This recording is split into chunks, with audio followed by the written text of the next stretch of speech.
Mic check, testing, 1, 2, 3. How is everyone doing this evening? Just wanted to pop in here before we got our show started and say hello to some of the lovely people who took the time to comment before we got going. So, who do we got in the crowd tonight? Candy Flip, thanks for jumping in. Appreciate you being one of our newest patrons. Hello to you, Rhiannon. Brandy, good to see you. Chris Roberts in the crowd, thanks for dropping on in. Lake Tahoe Gem, Money from Mars, thanks for being here, guys. And on time, appreciate it. And it's afternoon for you, Lake Tahoe. It is 4 o'clock for me over here on PST. I don't know if you're over in Hawaii or something, but it's a little late here already. Rhiannon's excited for the show. I'll tell you right now, don't get too excited. It's not going to be that great. It'll be a fine show. FGS, happy to see you in here again as always. Donna Ski, thank you for dropping on in. VF, good to see you too. Be back in 10 minutes. I should be here already. Richard, thank you for popping in. Mr. Exquisite, Beth, Pam, who else do we got here? And Mindy, thank you so much, guys, for being here tonight. We are 1.5 minutes from top of the hour. We're gonna have a good show. We're gonna have a good time. But yeah, everything's rocking and rolling on this end. I hope everyone's had a good, productive week this week. Made some sales. Charles May, happy to see you as well. God, my camera is a little wonky right now. Don't mean to make anyone puke. I know today is Super Bowl Sunday, and a lot of you aren't going to be in the audience because of that. That's okay. Maybe you'll catch the replay. And those of you who have never seen the show live, it's a lot of fun. A lot of resellers get together and we kind of chit-chat here. Mr. C. Hustle in the house. See who? We got Benjamin. What's going on, Benjamin? It's good talking with you this week. I still want to follow up with you on some of those incremental changes we talked about doing to your item descriptions to try and increase velocity and sell-through. Little things go in the big distance. Is it Groundhog Day? I thought that was yesterday and tomorrow. Can't remember. Okay, Lee James watching both. Thank you for dropping in here, brother. I appreciate it.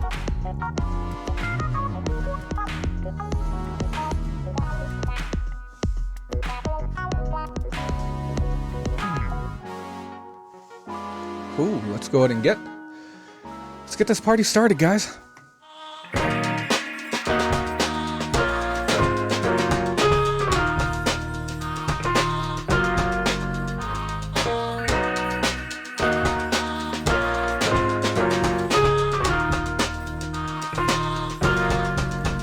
What is going on, guys? This is Jay Kraft here with the Facebook group All Around Pickers Lounge, coming at you live again from beautiful Bakersfield, California. Today is February 2nd, 2020.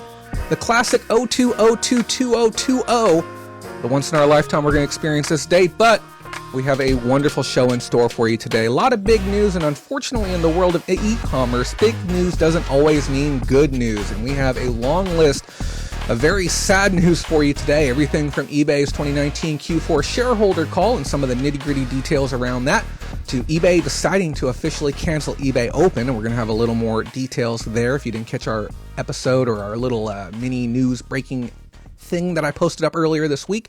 Then we're also going to be taking a moment to talk about free returns in the eBay ecosystem and how it might be more damaging to your business than you realize. And then we're going to button up the show this week by taking a look at the pickups that I got over the last 3.5 weeks. I have so many items that I haven't gotten a chance to show everyone. And I know the show is going to be very eBay-centric today, and unfortunately, they're the ones that are making all the ripples right now and pretty much upsetting everyone. But as always, our show is a live Q&A, and do not be afraid to ask your questions during the show regarding any platform. And the moment we get a chance to either see or respond to your comment, we will do so and get you a profoundly intelligent, top shelf #1 answer online, or something reasonably close to that. But if you missed last week's show, guys, it was the 2019 Seller's Choice. We talked about that. I don't know why they still haven't released it yet.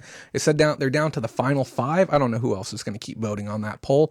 Amazon announced some rate changes. Fees actually going down. That's right. Amazon's doing so well, they're able to lower their prices or their final value fees on a lot of categories for sellers everywhere. On top of that, we talked about the shareholder call, and we did a little bit of a tour of our brand new website, bolorama.com, BOLORAMA.com.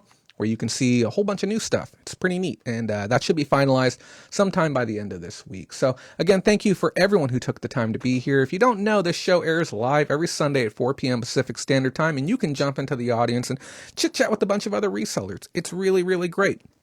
And within our audience tonight, we have, I think we have all four of our lovely admins in there, Mindy, Brandy, Richard, and Pam, all in there assisting us with the show. Those of you who don't know, these four lovely people, not only do they generously give their time here, they also generously give their time on both of our Facebook pages, and they definitely assist more than I think anyone realizes with group chat and new member ads. And if you're somebody who's joined our Facebook group, we have two of them now. We have our main one and our Mercari group.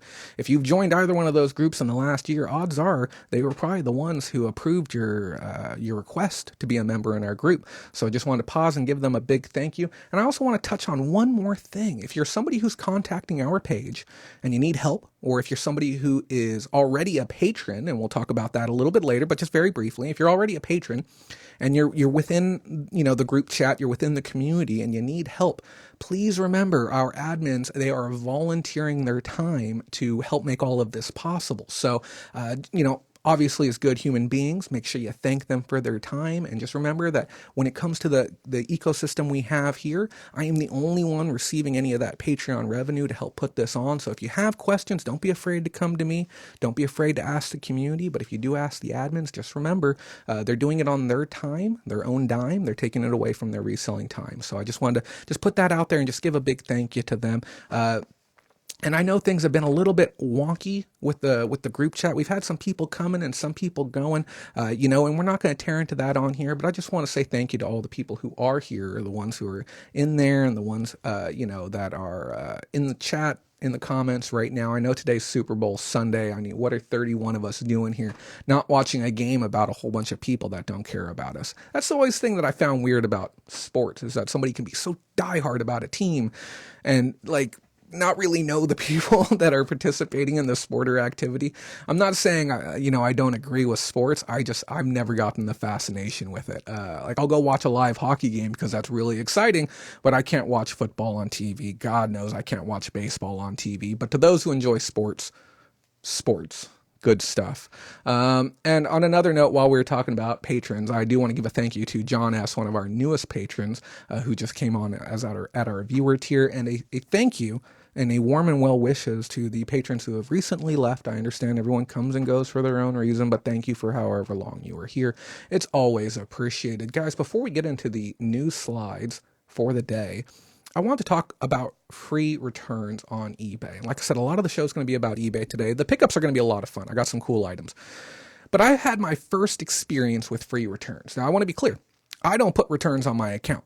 And I know some people out there are going to say, you have to have returns. It's a necessary part of conversions. It's a necessary part of being, an entrepreneur doing e-commerce online, whether it's eBay, Amazon, wherever. If you're managing your own Shopify, whatever it might be, some people will tell you that the industry standard, the retail standard of having returns is a mandatory thing if you want to be successful. And I always tell people, I will take back any return at any time if it's my fault. Okay, and I put that inside of my descriptions. If it's something that I've caused, we will 100% pay for the return and we'll take the item back. No issue, no problem whatsoever. But if it's not my fault and you want to give it back, you better have a good reason, and then that falls under my discretion. And I understand. Some people will try and force the returns, as Kent's saying. They'll try and push that return agenda through to you. But in the last 2.5, maybe 3 years, I've had returns completely off, with the exception of December. I will turn it on in December to give holiday shoppers a little bit more flexibility. I want them to be able to buy a gift for somebody. If they don't like it, give them the option to send it back, get their money back, and spend it on something else that they might like. I got no problem with that. Oh, do I got canceled spelled wrong? Where do I have the word canceled? It's in my news ticker here. Hold on, let me see. Hold on. We got to make sure this is correct. Nope, I'm not even seeing it in there. Okay, but yeah. So when it comes to the returns, I've always had it off except for the holidays. And for the first time, I purchased something that I felt I was grossly inaccurate to the description provided on eBay. And every now and then you're going to see minor nuances, but this item was marked as new, and in reality, it's in the title. The title of the whole show? Holy cow. Here, hold on. Let me get this fixed. Oh, you know what it is? I think I ran out of letters. How's that? There we go. We good?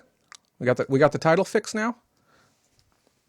So, and the banner. Yeah, I'm not going to fix it. See, that's the thing people don't realize. When you use art programs, most of them don't have spell checks built into them because you're creating art. So, I turn off the free returns. Or I notice this buyer, I have a situation with my item. I message him, or I go to message him. Here's the problem. Here's the rub, the issue that I'm having. I go to message the person because I just want to talk with them. I'm an eBay seller. They're an eBay seller. I don't want to put a return on somebody if it can be avoided. The item was a $30 purchase with free shipping, and I would probably say about 1/3 of the item was fine. I wasn't fishing for a partial. I had no intent on getting a partial. I just wanted to resolve the issue with the person because I was buying this as a gift for somebody else.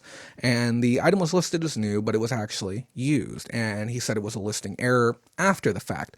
So I go to do a message to the person, and eBay stops me in my tracks and says, "Hey, what are you messaging this person about? Like, are you having an issue with the item?" And I had to click below the fold, and it was like, yeah, there was, the item wasn't as described. And it said, "Hey, before you message this person, okay, just go ahead and click here, and you can just go straight ahead and open a case."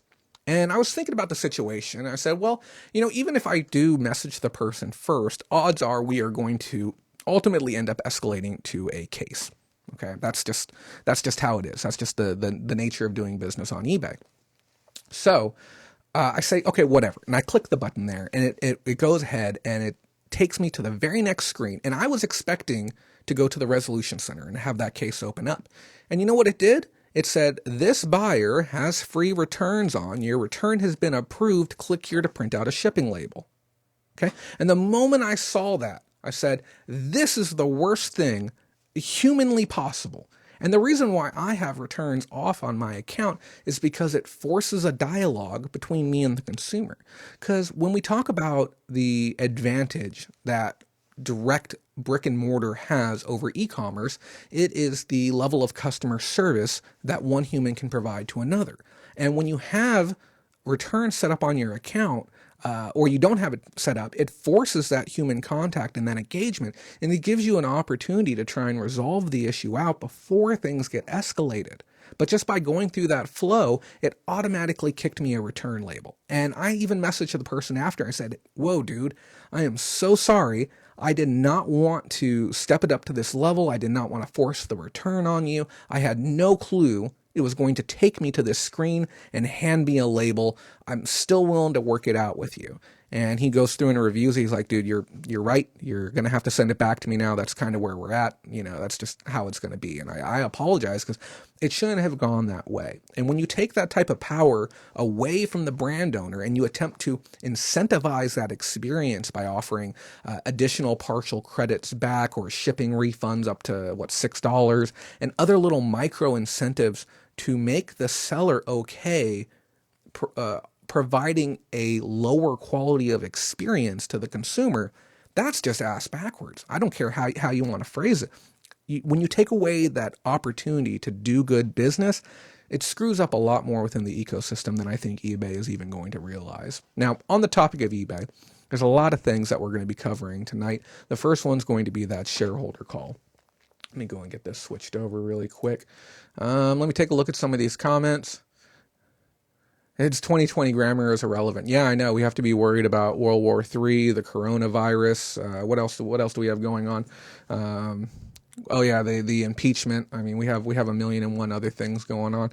But go work with art software. You'll be surprised just how poor it is with helping you out on your spelling and grammar. So guys, we'll go ahead and bring up our slideshow really quick. I want to give a quick and special thank you to our all of our patrons, but an extra special thank you to Michelle, Zaida, Matthew, Ashley, Anna and Joe, Lee James, Brandy, Rob, John, Tina, and Benjamin. You'll notice that that list is getting a little bit longer. That list represents our top 2 tiers of Patreon, people who are getting one-on-one direct support. If you're interested in that, you can visit the link right here, or just go to bowlarama.com and you can work your way through. So again, thank you to all of our patrons, and maybe we'll talk about Patreon a little bit more later.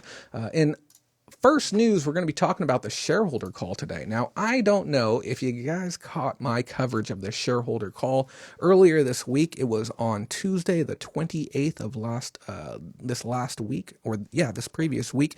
And we played the entire call live on air. And if you want to go back and listen to the call, you can. It's a half hour long. We have about 30 minutes in the beginning with absolutely skewed nonsense rhetoric, just garbage in the first half, trying to be spun into something that shareholders can stand behind. And then we have the back half of the call, which is about a half hour of blabbling imbeciles attempting to coherently put together sentences on the most softball type questions from shareholders who have millions of dollars invested into these companies.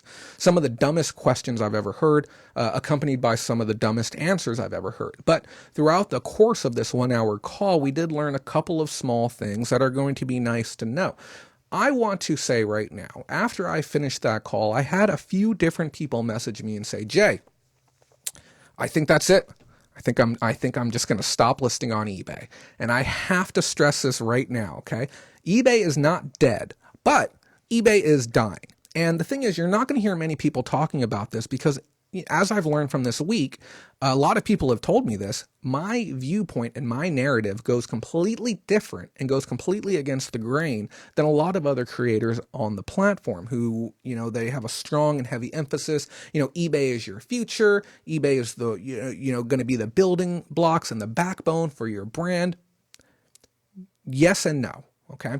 My viewpoints are different because I'm looking at things on a global scale and I'm looking at the numbers in the back end. The reason why it's important for us to know this, and we talked about this before, is so that you can be positioned and you can understand, okay, when is Jay going to start shifting his inventory across? When is he going to start down stock in some of his eBay stuff, and where and how is he planning on diversifying?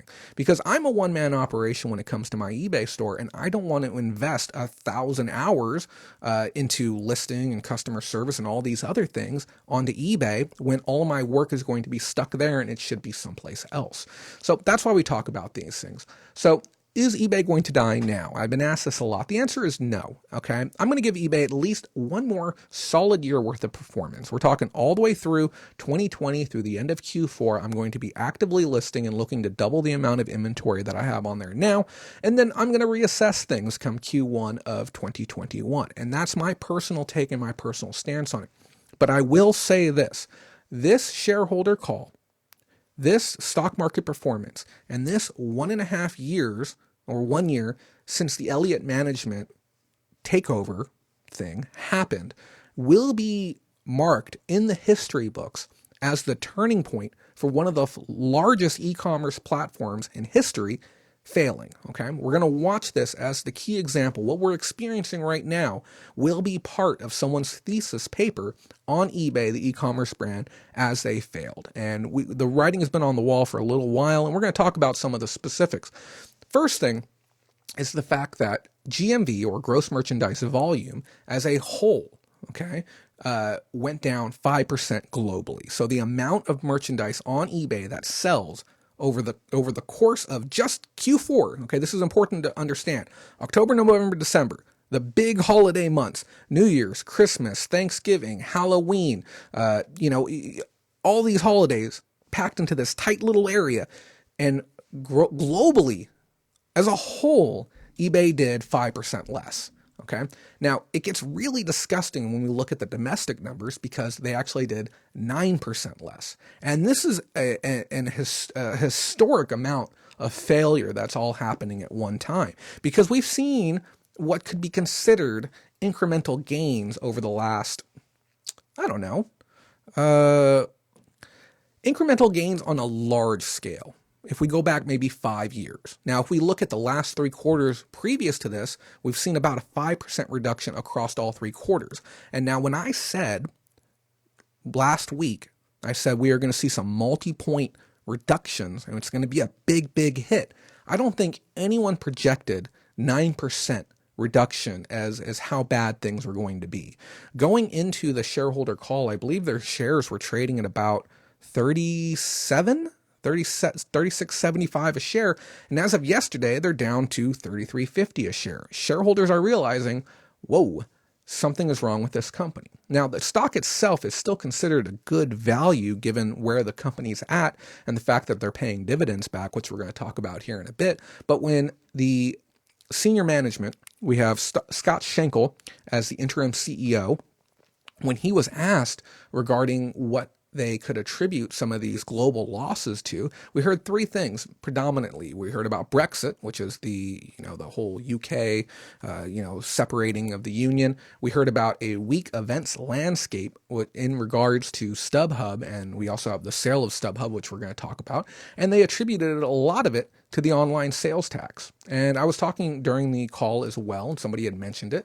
I don't believe for 2 seconds that the online sales tax had that big of an impact on sales to reduce GMV that much, because it's everywhere. It would be one thing if it was only eBay that had to implement this, but Amazon implemented it too, and Mercari did, and Posh did, and Etsy did, and all these other brands are doing it as well. So it's not disproportionately hurting eBay, because if that was the reality, we would see Amazon and Posh and Mercari and Etsy all put out numbers that were reflective of these types of downturns in their numbers. Now, the thing is, they said that as they added new states in, they saw the reduction in sales. And we learned about this about 6 months ago, maybe a year ago, when we learned that people were simply abandoning carts after they realized that there was a sales tax. And that was when online sales tax was a brand new concept. And I guess on a state-by-state basis, that's a thing that could happen,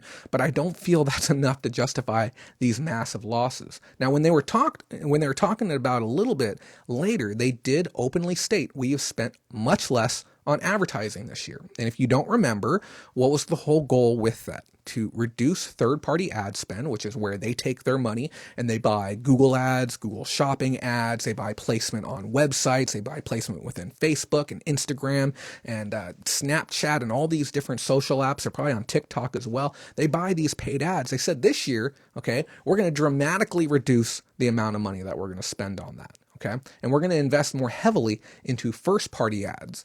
Okay, well, that's not really investing into first-party ads, because you're getting paid to display the exact same items that you're already getting paid to display. We're talking about promoted listings, okay? And we noticed one of the people ask about promoted listings. They wanted some clear direction on where promoted listings was at. And when asked, they said 30% of all of the items on eBay are currently being promoted. Okay, what does that tell us, though? Okay, what does 30% of all items actually mean? What percent of users are actually using promoted? That's what I really want to know. Okay, because without that type of information, we can't fully understand adoption. But we do know that they still plan to make eBay promoted listings a $1 billion brand they've said by the end of this year. That didn't happen, okay? But they still did make an absolute ton of money on it this year. I think it was $625 million they made in promoted listings fees, which is just essentially extra money. We said, here, eBay, take our extra money, because we kind of had to play ball by their rules if we wanted to keep our velocity up. Now, when they said they looked at their revenue numbers, they said that not only did they hope to fill this gap with promoted listings, but they believe by next year that this drop in revenue, now I want you to understand this, okay? Rather than increase the amount of sales the platform is going to get, okay, that GMV number we were talking about, rather than bringing GMV up by doing first-party ads, by doing creative commercials, by doing radio spots, by driving consumer confidence, by engaging a more youthful audience, by captivating customers to come back and shop again. Rather than doing things to increase GMV, they said, we are going to fill that gap in lost revenue with promoted listings. So rather than getting more sales for everyone, we are going to make sure that we make that money for the shareholders by collecting the money through promoted listings. And this is directly from the horse's mouth. If you want to watch that video, just and listen to the shareholder call. It's on my channel. I just posted it up on Tuesday, and you can go listen to the entire thing. It's rather disgusting. And this is the new world of eBay, because things have happened since Elliott Management came on board. And when it first happened, I made all of this noise and this kerfuffle about it. And you may have heard other people kind of offhand mention it. But if you go back and you watch that episode, when I tore down the entire Elliott Management letter, I said, guys, I'm a little bit worried right now. This is kind of a big deal, because the emphasis is no longer on even the buyer anymore. It's not on the buyer. It hasn't been on the seller for a long time. Now the emphasis is on the shareholder. And before, we couldn't really say for an absolute fact that was the mindset of the brand, that was the direction that eBay was going. But starting this year, starting in, I believe, Q3 of this year, they started paying dividends to their shareholders, which is essentially like a percentage of the profits the company is making. They're giving back to shareholders who have historically invested into the company. And the dividends that they were giving were 14 cents per share. You own 1,000 shares for 14 cents per share. What do you get, $1,400? Yeah, so they're giving their dividends back to the shareholders. And this is the first time they've ever done that. Now, not only does the company carry a large amount of debt, okay, they are in a downturn right now where GMV is going down, and the user base, mark my word, you will see the first ever reduction in users on eBay during this year. We will see the first drop in active buyers, and you can quote me on that, and I'll bet you some good money on that. This is going to be the first year ever going to see that, unless of course they lie, which I don't think they would, FTC and all that, but I believe it's going to happen. So not only are they paying shareholders for the first time in their entire history, they mentioned it during the call as well, they're looking to increase the dividend by another 16 cents a share. Now, when I heard all of these things happening, okay, this really reminded me of one of my ex-girlfriends. And I know that sounds absolutely heinous to say, but have you ever been in a relationship with somebody and you maybe thought for a second, like, they're just going to stay here until the damn wheels fall off? They're just kind of riding it out, just kind of enjoying the last of the perks until the relationship is over. I kind of feel that might be the mindset and mode that eBay is in currently. They understand things are really screwed up, okay? And they understand that there isn't going to be a cheap way to fix it. There's no way that you can just throw a little bit of money at this and fix it. It's an entire brand issue. People do not understand eBay, especially those under the age of about 25. Go talk to somebody under 25. Ask them if they've ever had an experience with eBay. Okay, they don't understand what the site is. Some of them still think it's an auction site. Some of it still think it's nothing but used items on the site. Brand perception is screwed. Okay, revenue. Okay, the idea of being able to generate more revenue is really screwed up right now. And we first started seeing this not only one, when Elliott Management came into the picture, but two, when our former eBay savior, Devin Wenig, really pushed for promoted listings in the first place. I got to thank my buddy Darren for suggesting that I get this. This is a marketplace year in review for 2019. It is 51 pages long. Okay, and there's a section in here that talks specifically, here it is right here, about eBay advertising, okay? And they attribute this type of promoted listing, this type of 5-panel setup, which was also tested as slots 1, 2, 4, 8. It's been tested as 1, 3, 5, 7. All the different slot variations have been tested. They specifically note this as part of the decline in the user experience and part of what drove consumers away from the platform. So eBay, we've talked about this forever. No one likes change, especially when change costs money. But it's not just me talking about this happening. People who, are completely on the other side of this, who are market analysts for a living, looked at that same information and said, man, something's going wrong here. Something is not okay. So moving forward though, okay, revenue, even with StubHub, is down right now. Now, those of you who don't know, Elliott Management made this big push for eBay to sell off StubHub, and they got a buyer, $4.05 billion. It's Viviago, which is another ticket company, I believe, over in the UK. No need to research them too much, but the deal is set to be done. and it's supposed to be done soon. The statement is somewhere around Q1 to make this happen and actually close it out. They've also stated they don't know what they're going to do with the money yet. $4 billion, they don't know how they're going to spend it. I'll tell you right now, it's not going to be to fix eBay. That's not going to happen, okay? We're going to be looking at paying down debt. We're going to be looking at dividends to shareholders. But that's the thing that's going to happen. But the real odd thing is when they gave their 2020 prospectus and they said, okay, guys, moving into 2020, this is what we expect. And what they said is they expected incremental gains of revenue, okay, not GMV, revenue, which is the amount of money that the company is going to make as a whole. Okay, it includes all your fees, it includes promoted listings, it includes everything.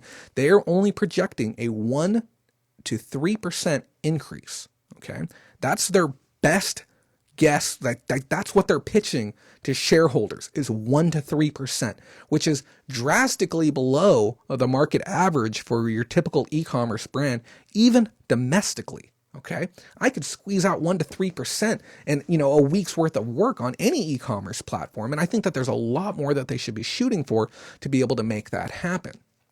And I hate to say it, we're going to see more revenue declines through 2020. But as I said, as a whole, all assets for eBay are down in a sense. Okay, if we look at eBay classified, velocity is down. So basically the speed at which they're growing, we're starting to see things starting to flatline a little bit.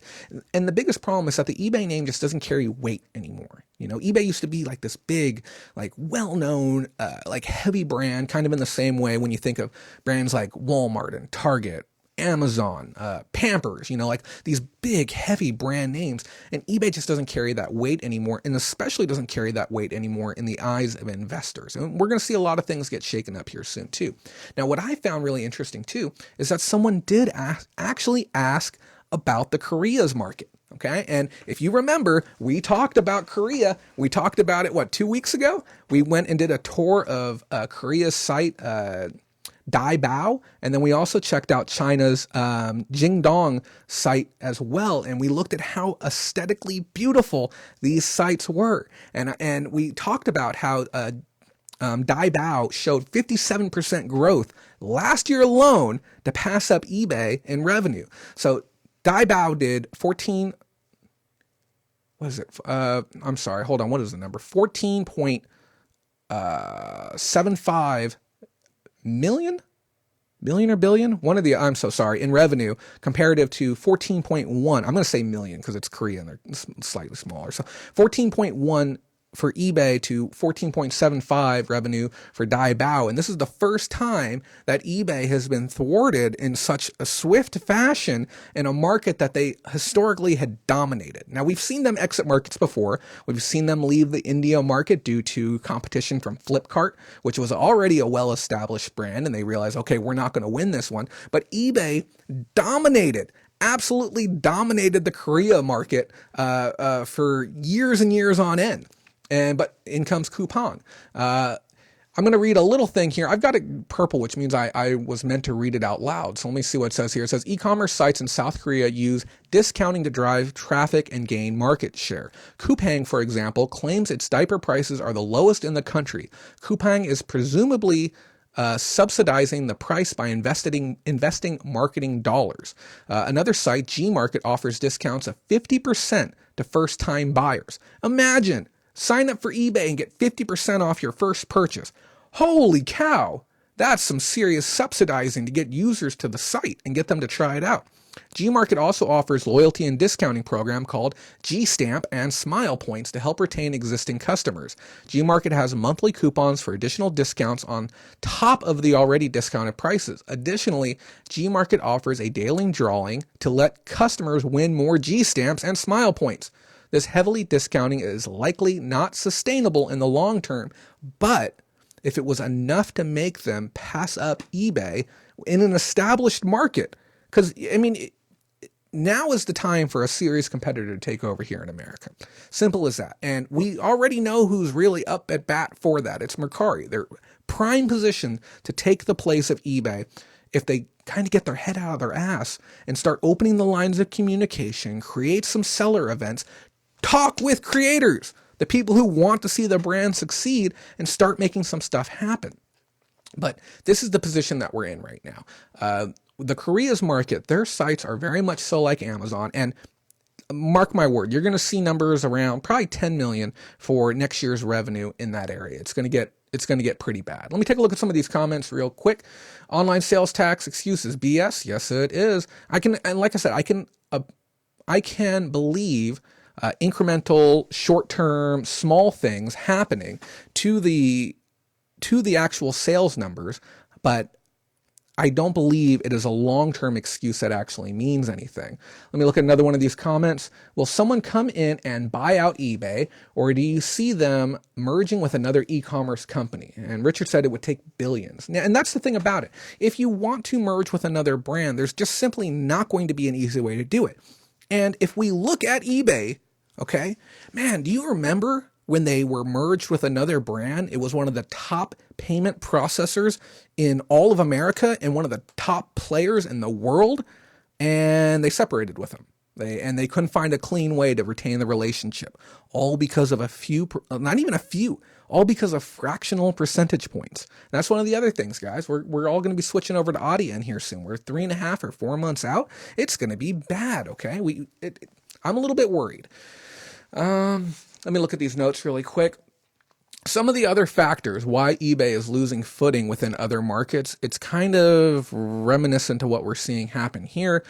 Customer service is a huge factor in Korea, and the level of customer service being offered over the phone is really blowing people's minds. When you need help on those sites, people are quick, and not just anyone. They're not outsourcing to India and the Philippines. They have Korean people in the call center who speak the native language, who offer, I don't know if you've ever seen the Korean customer service experience, it blows the American experience out of the water. You know, you got your very traditional way of formally greeting people. It's just a different type of experience. They offer much faster shipping. They offer warehouse facilities in the same way that Amazon does.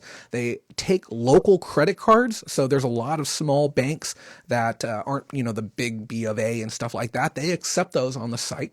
They have a very clean website with a great user experience. And on top of that, just the habituated consumer is using their cell phones to buy everything. 90% of the transactions that are happening on the site are happening on cell phones.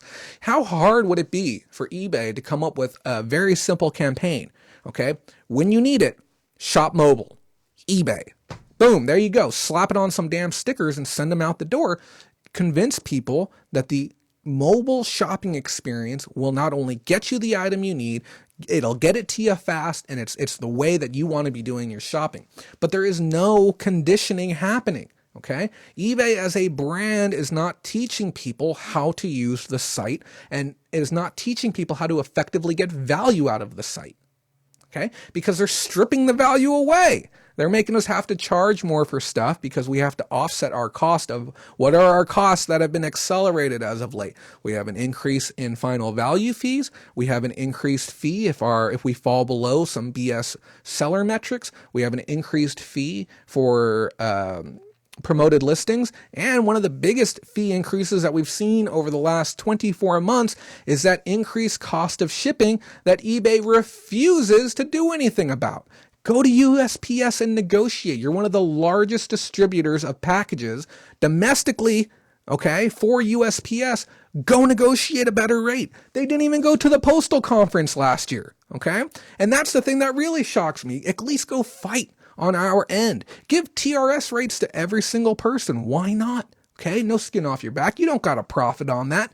And here's the thing. I hope at least one person from eBay will just sit down and listen to some of these things, because I love eBay, okay? I think there's some confusion that I'm some anti-eBay person, that I'm a hater of the brand.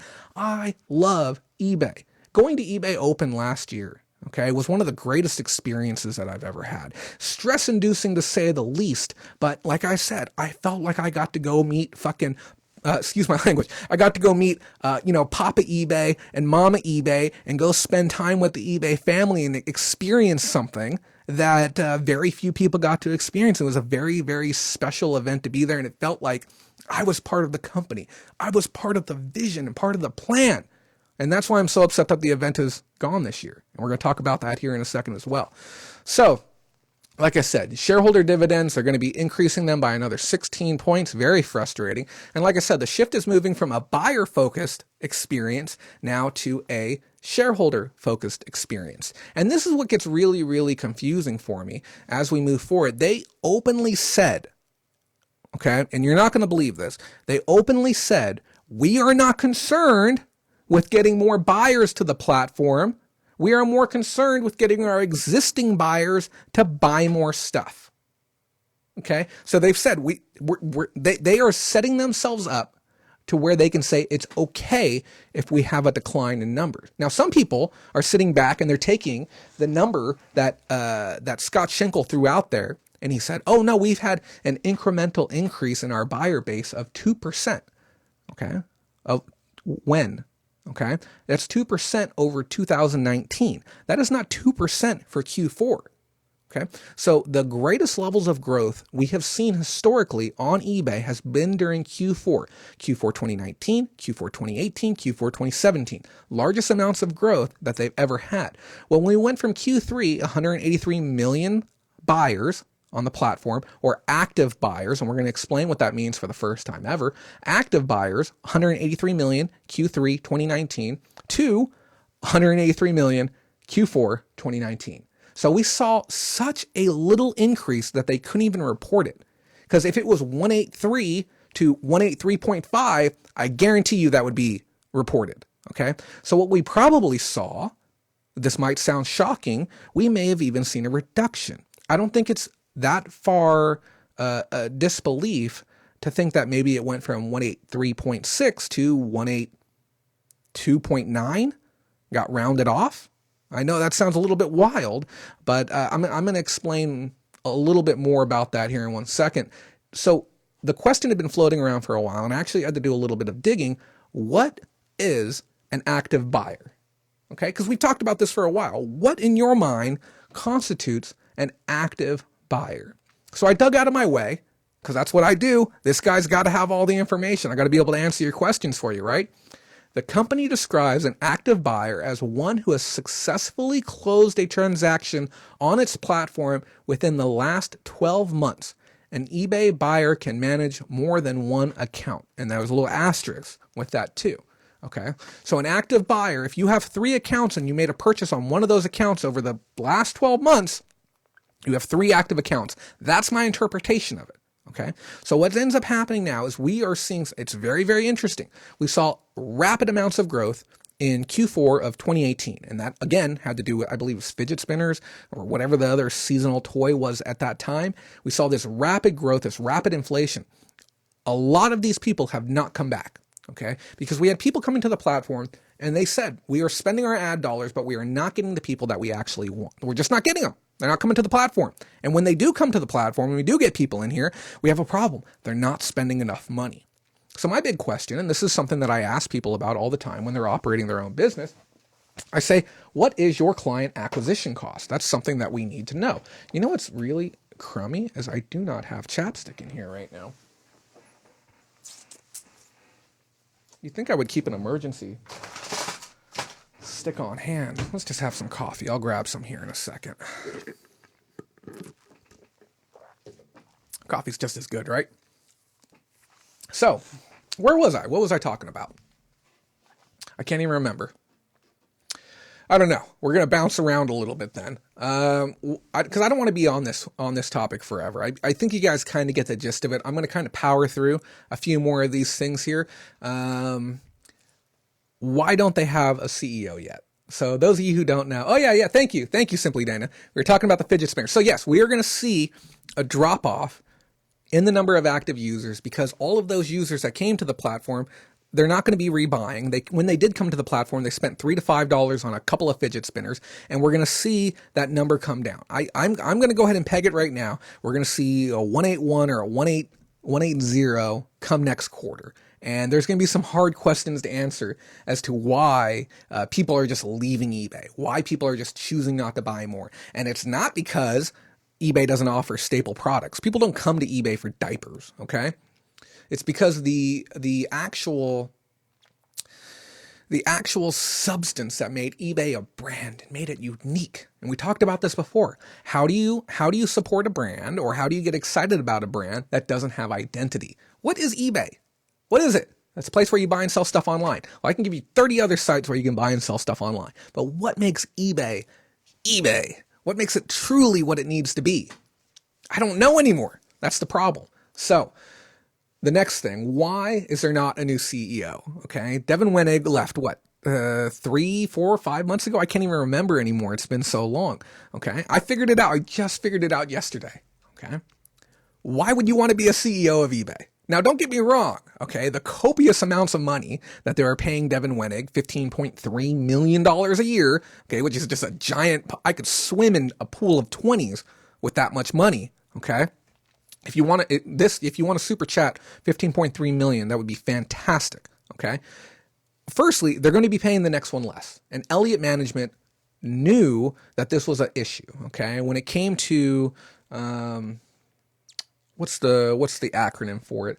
You're basically your administrative cost. Okay, they realized it was far too high. Okay, not only have we seen a couple hundred people get laid off here in California, a few hundred globally, or 100 here in California, a couple hundred globally recently, but you're going to see that salary go from 15 to probably about 8.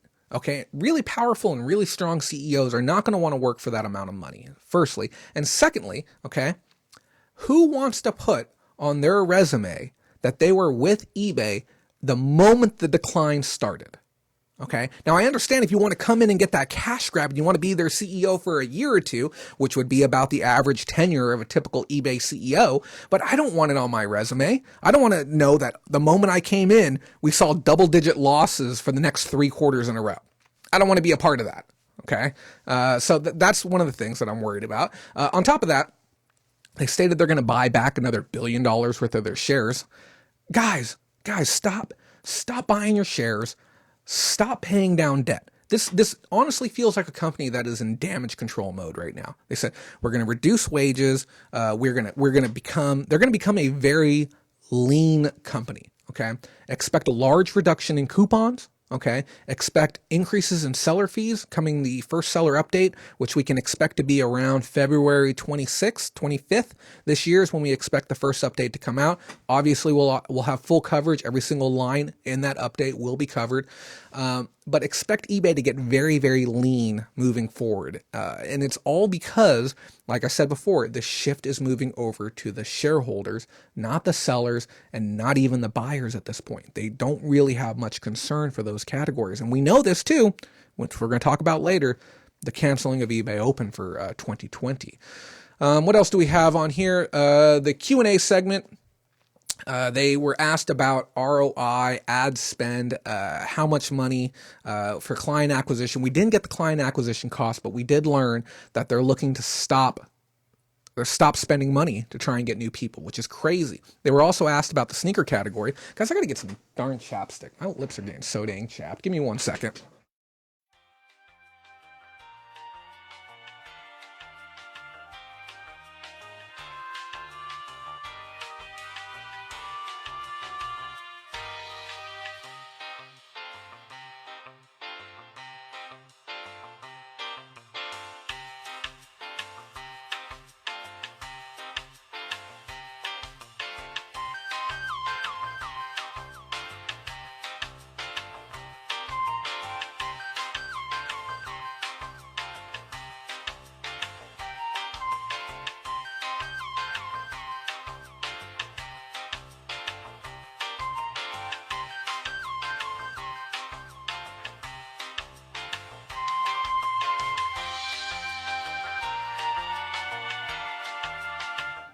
There we go. I gotta have this stuff. I don't know if you've ever just sat there and talked for an hour straight by yourself. Yeah, your lips get incredibly chapped. Let me close this door too, just for the acoustics. You ever get that really satisfying feeling when you push a door with the perfect amount of force, and it's just a fractional amount less, and it would not have closed, but when you see this, magnificent. Me too, Jay. Always have lip balm near me. Yes, I have them everywhere. I have them in the car. I have them in the house. I have them multiple rooms within the house. They're important to have. All that great music in this show, the BRB music needs an upgrade. No, that's some classic music right there. But yeah, if you want to build a new one for me, by all means. So they were asked about the sneaker category. Okay. And basically, if you didn't know, they said, we're not going to charge final value fees to people on sneakers anymore.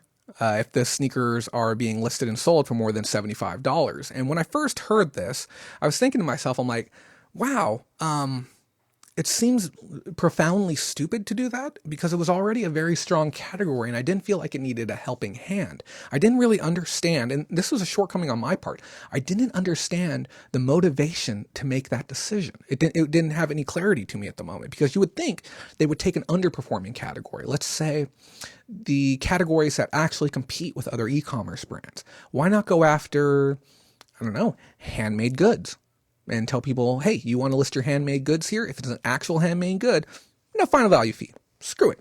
Go for it. We'll just charge you a listing fee. Just give us a quarter if you want to list it. We'll let it sit there. We just won't charge you when you sell it. How's that sound? And I bet you people would be all about that. They'd be very excited about that. Or what if you could make a sub account that only had your handmade goods, and we created like a little sub eBay category where it was like the best of homemade. Okay. And we just made it very, very cheap. But they went after shoes because of two reasons. One, they wanted to compete against the other shoe guys because independent shoe sites are really killing the game right now.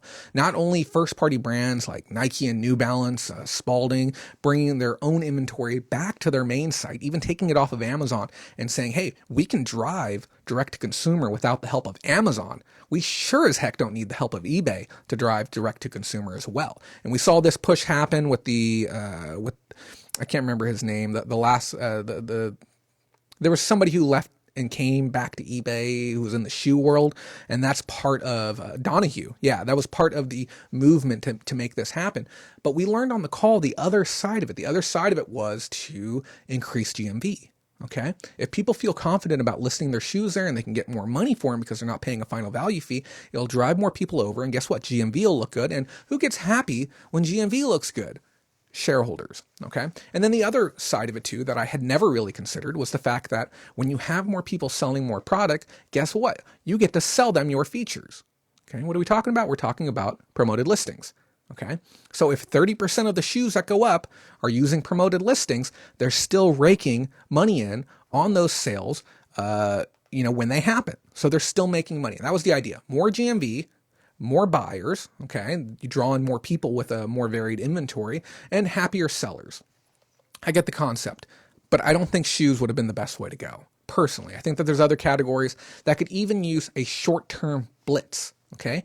What if we said for the next 3 months, what holidays are we coming into? We got Easter coming up. We got baby shower season coming up. We got wedding season coming up. Why not make all bridal goods through summer fee-free, just all bridal stuff. Make eBay the home for your bridal goods in 2020.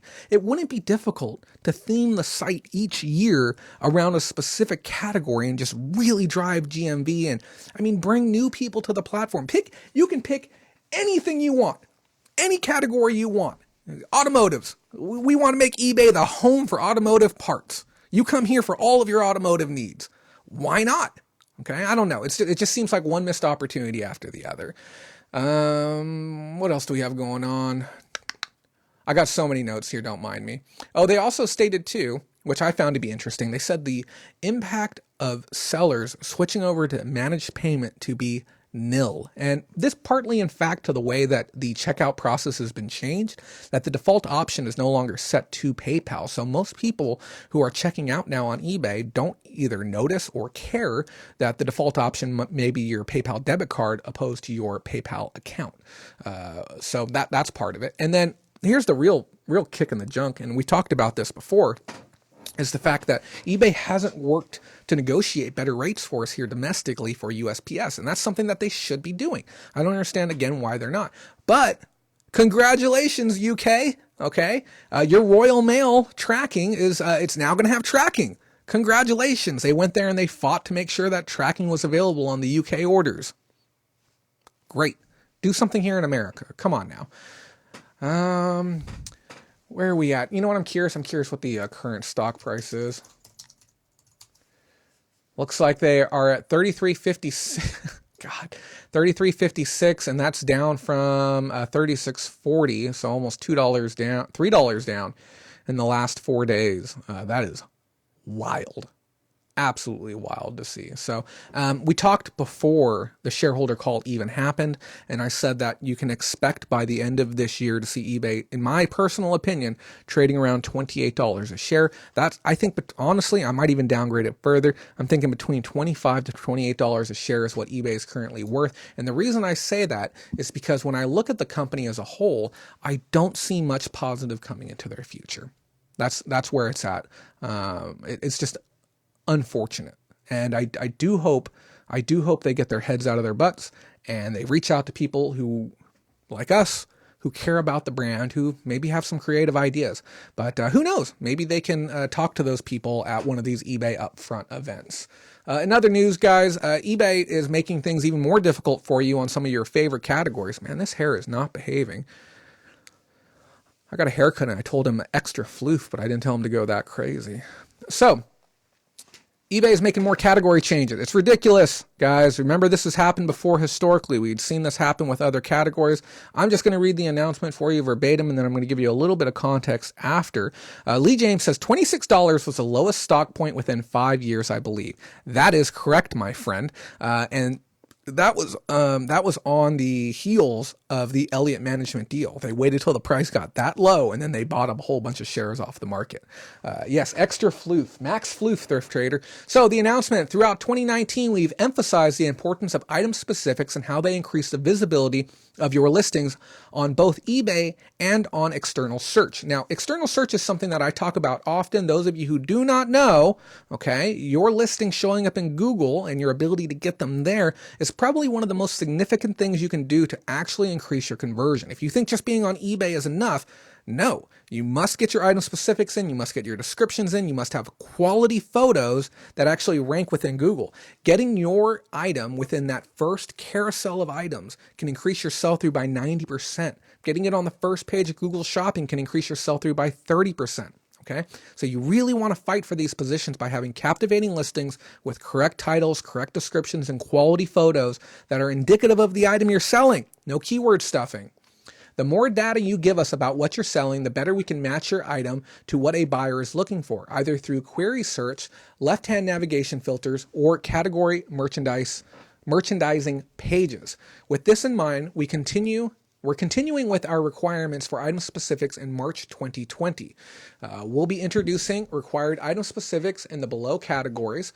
This will apply to all new and revised listings. These item-specific values are available now in eBay listing flows, and we encourage you to add them ahead of the deadline on March 31st. Now, here's the thing. We had a little bit of a heated debate going back and forth, okay, within our group this week regarding what that actually meant. There was some confusion. I was in the camp that this is something that had to get done. And other people read this and they interpreted it as this is a very strong suggestion and your existing listings will not be impacted. Okay.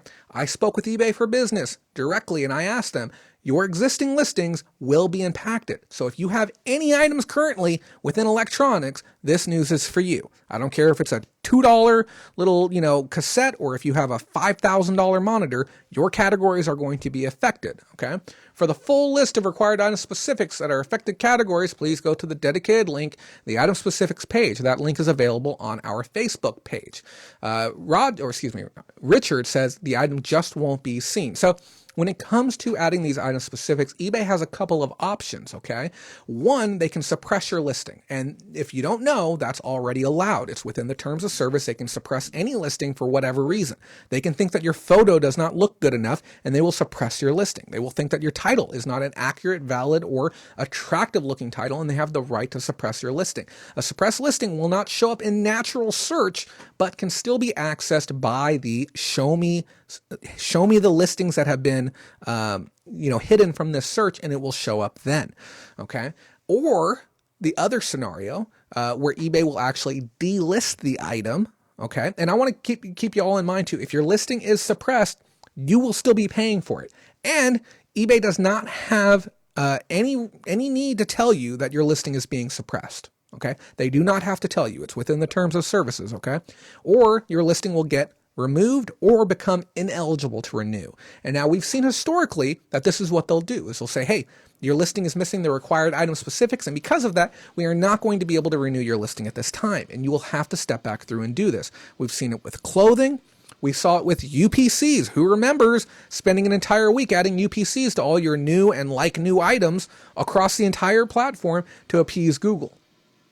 Now, if you want this full list, it's available on our website. It's available on our Facebook page. You can go check it out, facebook.com/groups/Bolorama. But you can just type in Bolorama anywhere within Facebook, and it's going to take you here, BOLORAMA. Now, they did also say use OptiSeller Aspect Finder to find missing item specifics. I will not use OptiSeller's Aspect Finder because I don't know enough about the company, and I don't want to give them access to the back end of the API on my eBay account. I just don't want to. Okay, I don't trust it because we've seen enough mistakes already. If you want to use it, you're welcome to. They're going to let you use it free of charge and courtesy of eBay to automatically review your listings, but there may be a charge later in time if you continue to retain the service being offered. Now, what types of specifics are we talking about that are going to be required? We're talking about things such as type, screen size, earpiece quantity, model, storage capacity, processor, compatible media, media format, and more. So they are really trying to scale this up, and they said, hey guys, don't worry about it. Don't worry about it. We don't need to build a catalog. No, that's fine. We're not going to do a catalog, but we're going to need a heck of a lot of specifics, kind of in a catalog-like fashion, if you want to continue selling on our platform. But no worries. You are not required to do the catalog. Cool. So that's one thing. And then the big news this week, guys, and it's very, very sad news for me. You know, I was talking about this for the last 3 or 4 months about how I wanted to meet all of you at eBay Open. We had so many people that were planning on coming out, and I was really hyped about it. I'd even started putting together a lot of information regarding a class to do a negotiations class at eBay Open. But they have officially stated, I talked with senior management about this. Okay. I got them on the phone. And I said, hey, the verbiage was a bit vague on the website, on the community board announcement. What is actually happening? And they said, hold on, let me get you a senior member. Hold on. And they dragged someone over and they said, okay, we can officially let you know now, eBay Open 2020 is canceled. And somebody had even said in the comments, they said, yeah, these events are generally planned years in advance, so they must have known about this for a little bit. It just comes across as a little bit odd that the timing was a day after or 2 days after the shareholder call. It's just very, very odd timing that they would do it then. I think maybe they were trying to lessen the negative perception of the company, because if they announced this 2 days before the shareholder call, you guarantee somebody on the shareholder call would have asked, can you give us some color as to why eBay Open 2020 isn't going to be a thing? And I went through and I looked at a lot of the comments. There was a lot of people who were saying, eBay Open, that's something that shouldn't be charged for, because you can go to ASD and you can go to ToyCon and you can go to White Label and you can go to all these events for free. Okay. And when I look at this, I said, man, they're charging $450 a head to go. And I kind of get that some people wouldn't want to pay that, or they think that's just a bit egregious. But there's a lot of perks you don't realize that come with it. I mean, just the opportunity to talk side by side with, people that you technically work with. The overall experience is a great one, because they spoil you there. I mean, there's food everywhere. There's free drinks everywhere. Free meals, especially if you're, part of the SBA program. And, this is just more of the company trying to run lean. Okay. And they're just trying to reduce cost. But with that much money going into the system, I just don't understand why they couldn't make it happen. Couldn't they just take that same event and just strip it down a bit? Okay. We don't all need free food. Okay. We don't need to rent the biggest darn conference room in every single little sub room in that entire area. That's not necessary. Okay. It doesn't have to be 3 days long. Okay. Make it a darn 2-day event and scratch the after party. Make it $100 to go. Make it $200 to go. Just lean out the event and make it more accessible for other people. The biggest laughable part about this is that they were so condescending and how they phrased it. And they said, we're going to do this. We're going to get rid of this event. We're going to create more eBay upfront events. So that way it's less time for you away from your business. You can stay with your business, okay, and just go to one of these eBay upfronts for 3 hours and essentially get the same type of experience without having to spend the money. No. eBay Open was a grand experience. If you didn't see my vlog on it, it was a flippin' blast, and I learned so much, and I had so much fun. And here's the thing, okay? If it was about accessibility of information, if that's really what this was about making sure that people who needed help could get that help, why was the event not live streamed? Okay? There was how many people there? Hundreds of people there with cameras, okay? And there was a massive production crew there I saw a guy carrying around a $20,000-$30,000 camera rig. It was amazing to see. They could have streamed the whole thing if they just cared about getting information to people. Okay, but it's not that. The whole thing is shrouded in a bit of confusion. One, it's a big thing for advertising and marketing. They want people to know about it. Two, they want to make a little bit of skrill on the side too. And I think at $500 a head, I think they're making a little bit of money. Not to count, they might be getting a cut from the casino for getting that many rooms booked and making something actually happen there. I bet you they're cutting or burning the candle on both ends. And then the one thing that I'm really confused about is this event was also a big thing for their $1 million accounts. Okay. For the people who are moving millions and millions of dollars worth of inventory online, this was kind of a bit of a gala high roller type event for those people where they got treated like royalty. They got treated like high rollers for 3 or 4 days. And, a lot of them got comped out on their rooms and comped out on their food. Some of them even had people walking around with them. The people that are doing, I saw some people doing $10 to $20 million worth of volume on eBay at the Small Business Ambassador. I saw this duo of people who sell tires that do $18 million a year in tire sales on eBay. Okay. And you better believe they were getting preferential treatment. So what happens when you have this event that really caters to the high rollers of eBay and, we're kind of ancillary parts of the production, to kind of give the whole grandeur of it. What's going to happen to those people? What are they going to do to retain that type of person? I'll tell you too, another thing that's going to happen. When you cut out eBay Open, what's the next thing that you're going to be able to trim?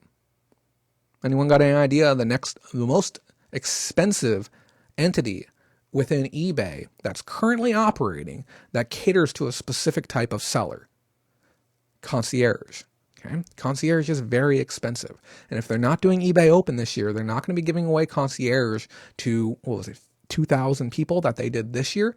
And without concierge or without those extra 2,000 people, it's going to be a lot easier for them to say, okay, we're going to get rid of concierge and it's just going to be the highest tier of sellers. I think there's a special service for people who are doing $1 million and above, which obviously they're going to retain, but a lot of us are going to get pushed right out into the dark, and there's nothing that we can do about it. And I will say that the 6 months or so that I've had concierge has been glorious. Those of you who don't know, you just call in and say, hey, can you take this feedback off for me? And they'll just do it.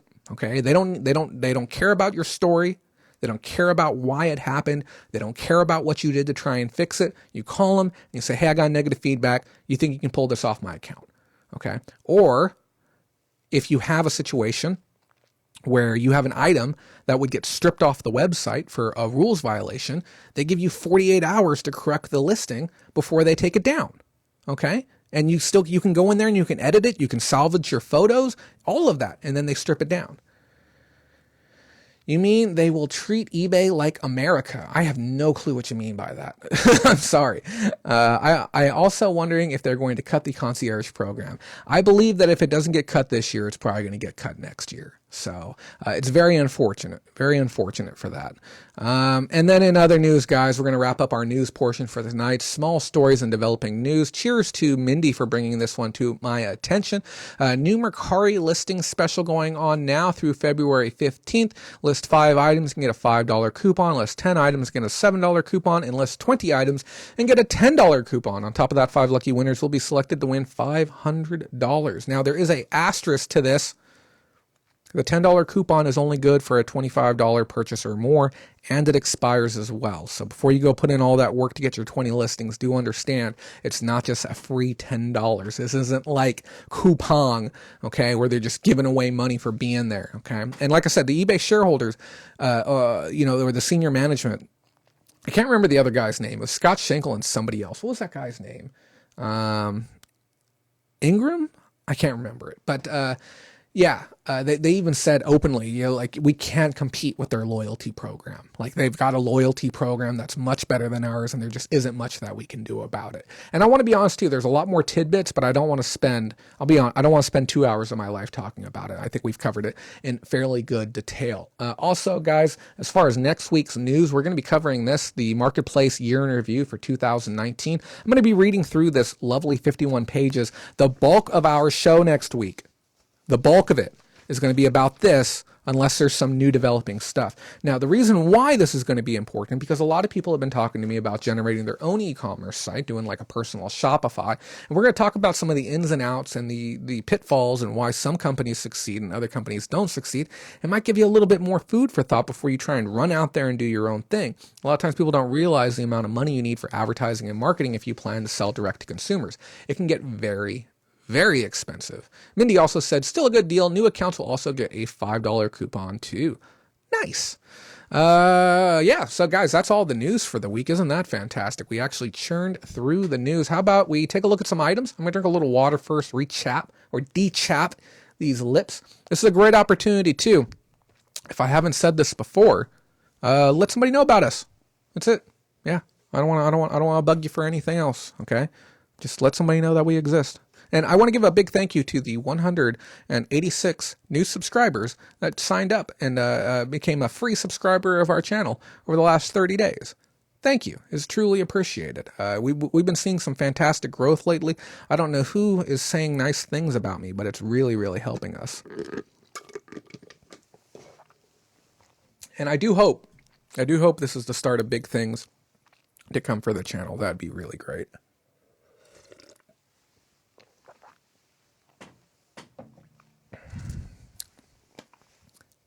How do you guys feel about awkward silences? You ever force them onto people? Just kind of... Yeah. Okay, guys. We're going to take a look at some pickups. I got a bunch of items. I'm going to be honest with you.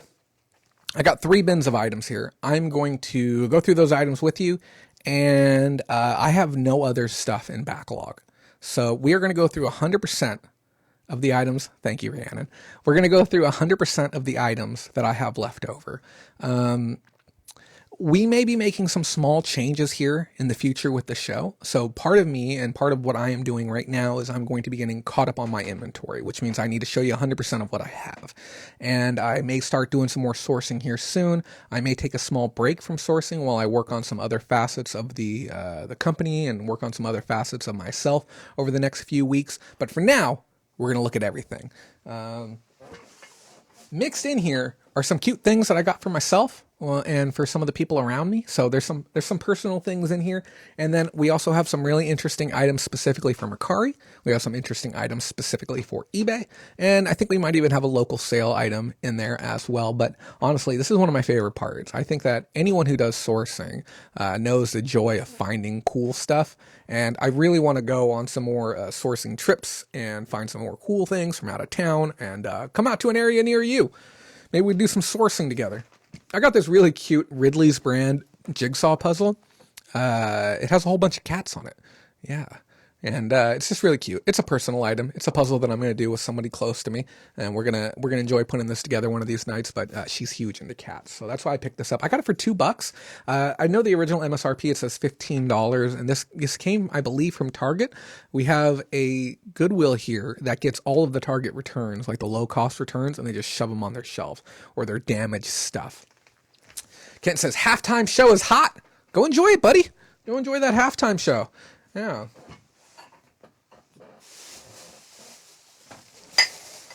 I got some cups. Guys, we are going to look at more glassware and cookware than we've ever looked at on this channel in a single program ever. Okay? We're going to look at a few pieces that simply haven't... Oh, I got to save that one for a second. And I apologize for the clinking. They put some of these together. We got these, what's the brand on them? Dolce Vita Smiling Coffee Cups. And somebody put a little twisty tie between the two. Look at that, it's got a little nose bump. And these are a bolo. And I had seen these before, but I didn't really think much of them. And then I looked them up.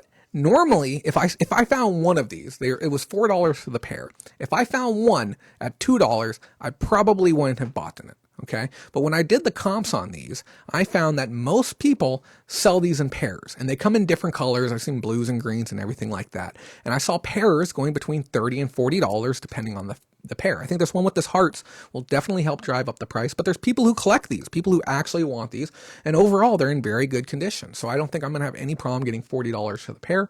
$4 in, $40 out. Can't complain with those types of margins. And then up next,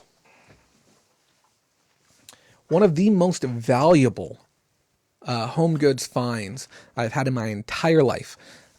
Huge, massive return on investment. My best find of 2020 so far, hands down. It is these, and this is only a small portion of them. I bought a set of Calvin Klein khaki raisin color like stoneware set. I bought 41 pieces. Okay. Originally asking price was $80. I sweet talked the girl, bought her a Pepsi from the dollar store next door, and I got it for $60. Okay. For a 41 piece set. Okay. And these are really, really beautiful too. Here, I'll show you the bottom. Okay. You can see what I'm talking about here. Let that get to focus. Focus on my cup. Better. Okay. And beautiful, beautiful color. And this is such a nice set. I'll be honest with you. I'm half tempted to keep it. So if you don't know why this is so darn valuable, people are selling these coffee cups. Okay. And I got maybe 8 to 10 of these coffee cups. They're selling the pair of these for $40 to $50. Okay. For 2 of these. Okay. No one has the little sugar thing and the creamer cup and some of the other smalls that I got with it. And then check these out. These are the 9-inch salad bowls. Okay. I didn't even realize that these were included when I bought the set. They were behind a stack of plates. I had no clue that these were here. A pair of these, 2 of these, goes for $60. I have 10 of them. Okay. 10. So what I'm thinking, I know it sounds a little ridiculous if I don't keep them. I think I'm going to list the entire set for $1,000, and I think somebody would pay it. I might even list it for $12.99 because it is a complete and gorgeous set. So I can see somebody paying that. But like I said, I have almost the entire thing with a ton of little extras. I have to stress this again. If you're inside of a thrift store already, I don't care if you don't like glass. I don't like glass. I hate working with glass. But if I hadn't slowed down, we're talking about potentially $1,000 worth of profit, even after shipping and fees and everything, if I price it aggressively enough, and even if I just piece it out, okay? And here's the thing, it's not that just people are listing it for that price. You go through and look at complete, look up Calvin Klein khaki collection, okay? And type in raisin for the color, okay? And you will see ridiculous velocity on this color of people buying it. At least $800 worth of volume over the last 60 days on eBay. So it is certainly a desirable piece. Let me get these out of the way. I do not want to break them. I even kill the mic.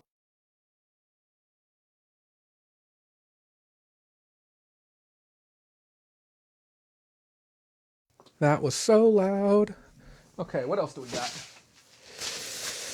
The lady behind the counter when I bought this, okay, here's something I want to say too, guys. I want to be clear. Sometimes I'm very pretentious, okay? And it's accidental, okay? And I'm just missing it, okay? But most times it's for the lulz, okay? I'm doing it ironically because it's funny. And if you get it, then you're right there with me on the joke. And if you think that, man, this guy is pretentious an awful lot, it's because you don't get the jokes sometimes. It's kind of like a whoosh moment for you. No hard feelings, okay? But this is just something that I learned this week, that some people think that I am genuinely, unironically pretentious. But I was in the store the other day, Goodwill, and I bought a whole bunch of these bedazzler little rhinestone things. And some of you guys may have even used one of these back in the day. And the lady looked at me and she said, "Oh, bedazzlers. And I looked right at her and I said, yeah. I'm like, I've got some really, really nice denim that I had been thinking about doing this to. And now that I found them, I can't see any reason why I wouldn't do them. So I'm going to be busy tonight. And she paused for a moment. And she was genuinely unsure if I was being ironic or not. She wasn't sure if she should say something and like ask if I'm joking, because she was worried that she might offend me by thinking that I wasn't being ironic. And yeah, I full hard deadpanned, eye contact and everything. I'm like, oh, I've got some nice denim that these would be great for. And I just full solid delivery and everything. And I saw her lips, just the tiniest bit of purse on them. And she wasn't sure if she should say something or not. But that's the thing, guys. Sometimes I will hard pitch a joke at you. And I apologize if I sound pretentious. It is never my intent. While I'm on it, guys, I will never say something to intentionally hurt anyone ever. If I've ever hurt you with anything I've ever said, it's never my intent. Sometimes, and I learned this from Chris Roberts. He was in the comments earlier. When we read text, okay, we place our own emotion on the words, okay, based on how we choose to read them. Okay. And even sometimes, and I will bedazzle these glasses, and even sometimes when we hear people say things, we choose to interpret it in a very specific way that the intent may have never been there at all. Okay. So look at all these. I got maybe 8 packs for $1 each. The profit on each one of these, after fees, after shipping, after everything going into Amazon, is $5 to $8 per pack profit. 8 times over, anywhere between $40 and $80, give or take, worth of profit. Cool little piece. I always scan brand new things, especially when I see them in quantity. This is a safe place, snowflakes. Guys, if you want to have a talk about politics, we might have to have an unofficial stream someplace else. But man, state of affairs. I've had to turn it off recently. It's just, there's a great Key and Peele sketch on misinterpreting text. Yes, there is. And it's the one where he ends up at the bar with a piece of wood with nails hammered into it because he completely misunderstood an entire series of messages. It's a fantastic skit. And guys, I'm going to say this one more time. Go watch. I got 2 creators for you. And while I'm at it, guys, this is something important to say as well. I want to be very clear. If somebody jumps onto my channel, okay, and I mention their channel, or I mention their website, or I mention something like that, that does not mean that I work with them, and that does not mean that I'm giving you my endorsement of them. It does not mean that it's safe for you to do business with them. Sometimes I'm just going to mention a brand owner when I see them pop on in. And I don't want to sit there and disparage anyone in particular, but if you're curious about a brand that I talk about and you're not sure if I am endorsing them and you want to know more about them, send me a DM. Okay? Simple as that. And I'll be happy to talk with you more about a specific brand. I just don't want anyone feeling like I'm just endorsing people. That's why we no longer have any sponsors. We intentionally don't have sponsors anymore just because we want to try and keep our news unbiased. So two creators, it's going to be Caroline Constar, and that might be spelled with a C for the last one, and Steve Wallace. Okay? And these are 2 people who absolutely love the stuff that they make. And you will see, go watch Steve Wallace, okay? He's a guy who does outdoor camping, okay? You can live vicariously through him, crack yourself a beer, or as he likes to call it, round 2, and enjoy some of his videos. Top-notch stuff. And he's having the best time of his life. Let's take a look at some more items. We got a stupid board game. What is this? Tall Bird, Short Bird. Sells anywhere between $35 and $50. Don't know why. Also don't care. Only missing 1 piece in here, and I paid $3.99 for this. Not bad. It's very lightweight too. It'll probably go cubic. I think it may be cubic 2, cubic 3. Max ship cost $13 anywhere in America. I'll make some decent bucks on this. Nothing crazy, but certainly within my area that I actually want to pay my margins for an item. Moving down to an older bin. I picked this up at the swap meet. This is a copy of a board game called Reef. It's in a bit of distress, though. It has a big punch hole in the back of it, which is unfortunate. This used on Amazon, which I will declare the condition within the item description, is about $28 after all fees and associative costs. So if I'm sending in 30 items, I'll just include this one as well. Now, those of you who don't know, I do Amazon, but I don't send in stuff often. And the way that I do this is I will just take this item and I will throw it here on the side. And once I have 30 items, because my labels print 30 to a sheet, I will go ahead and send those items in. So every, month, I might send in one shipment. It obviously depends on what I find. I box it all up and I send it in. And the moment that it gets there is when I start making money on Amazon. So I had lovely little 8 sales today. As you can see, it's not how well I normally do. I've been selling a whole bunch of smalls on there, but once my items get there, that 1 week out of the month, I'll get like $1,000 worth of sales or $1,500 worth of sales across a handful of days. And that's basically what maintains the account. Now, I want to share something with you while we're on this topic too. We've had a lot of stuff happen this week, guys, and I don't want to get into the nitty gritty of it. Most people, okay, or let me clarify. I myself could care less about your screenshot of your numbers, okay? If you post up numbers, I want to know your story, okay? Or I want to know what you're doing with your money, okay? If you're making $800 a week or $1,000 a week or even $10,000 a week with your business, big whoop, tell us how you got there. Tell us about your journey. Leave us with a bit of info or a couple of tips that we could use or some type of actual motivation. Your numbers are not motivation, but if you motivate those around you and say, hey, I know sometimes things can be rough in the beginning, but stick with it. Look what's possible. That is motivation. If you post up an image with 80 boxes, you're like, I got big Monday, 80 boxes going out. It's like, for me, that's not motivation. Like, I know what USPS boxes look like. If I want to fold a whole bunch of them up and take a picture of them, I can totally do that for you. But tell us about the items you're selling. Okay, tell us, what did you do to increase your velocity over the weekend? Is this a normal weekend for you? Are you having some variance? Give back to the community. If you're going to put those posts up, give people something that they can actually use. Because I've seen 10,000 pictures of people's Monday shipments. And I'm proud of those who have their first big week, but tell us about your journey a little bit. So this is going to Amazon. I just got to count the pieces. Don't feel like counting it, but I'm going to.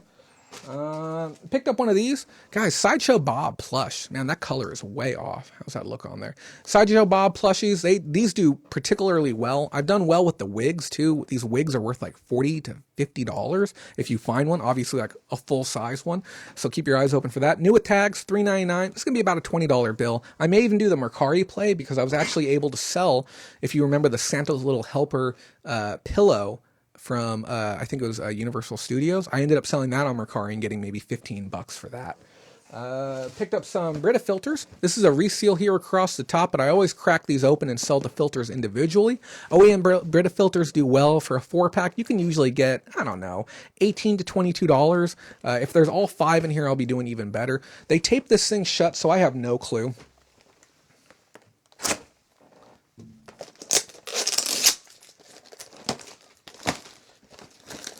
So we actually have all 5, and all 5 are brand new sealed. So that's a great scenario right there. It's going to be a minimum of $20. It might be as high as $25. Just depends on where the market is. I haven't listed any in a little while, so.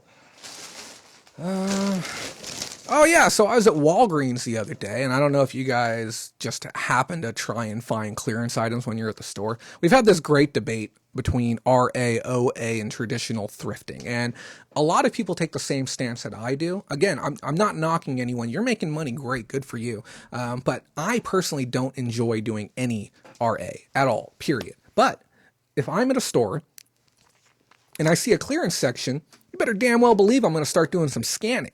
I want to know if any of these clearance goods that are brand new and sealed are going to offer me good margins. But if you tell me while I'm at home that I can go 2 miles away to a store and that there may be items there for me to pick up, I'm not going to do it. I don't care enough to get in the car and drive there. But if I'm there, you know how I am. If you're there already, you might as well. So what did I pick up? Picked up a bunch of these. This is kind of disgusting, but I mean, if you like root beer, A&W singles to go 6 sticks of like powder that you can mix into water and you can have root beer on the go. I'm just going to be honest with you here. If you need root beer on the go, that urgently, you may need to assess your priorities in life, okay? I have never once in my life been anywhere and thought, man, I wish I had a root beer right now. Like, that would really hit the spot to the point where I would carry something like this. But these things sell. You can sell 10 of these for about $20, and I picked them up for 10 cents each. So it was totally worth it for me to get them. I ended up getting an entire bag of them. I think I got 16 or 18 of them. I can't even remember. But at a dime each, it was free money. So I went ahead and got them. Emergency root beer.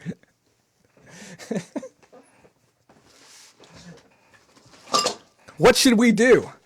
Has anyone tried giving her root beer yet? Let's give that a go.